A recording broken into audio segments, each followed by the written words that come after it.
You've probably heard the phrase, the customer is always right. Well, maybe that's not quite right. Perhaps it should be rephrased. And perhaps what we should be thinking about here is the right customer is always right. There's a subtle difference there. I think that difference is that not all customers are equal. Not all customers fit your business model. And yet, our observation is that very few businesses actually categorize their customers. Now, that's understandable. When you start your business or you acquire a business, sometimes there's pressure to put bread on the table, and so we end up taking any customer that's going, any customer with a checkbook who'll pay your bills. But there comes a stage in any business where it's important to review where you're at, what sort of customers you're dealing with, and should they be still dealing with your business. So what's important here? Well, the first step is to analyze your customers. What are we working with here?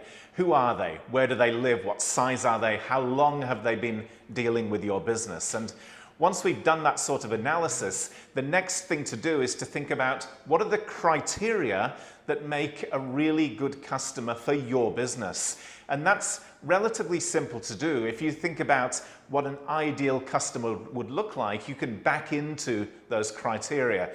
So you'd list out those criteria. They could be things like, how large is the customer? How active are they? Are they a once a year or once every 3-year customer? Or do they buy something from you every month?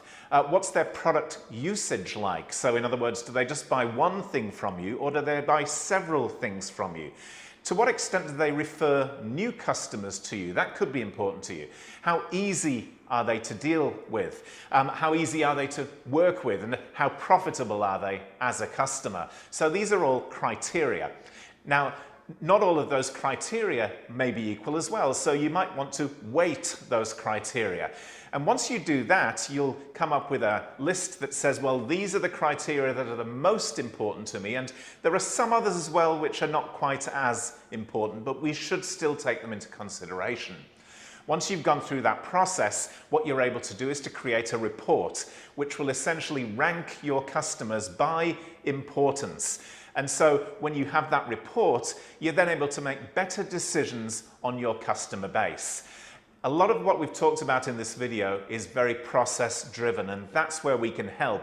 We can help you with that analysis. We can help you with the rankings and the weightings and the scoring, and help you put a report together so that you get a really interesting view of what your customer base looks like and how you can then serve each segment of that customer base. We'd love to talk with you about this if you feel it's something that will be of interest to your business. So if that's the case, please get in touch and let's schedule a time to talk.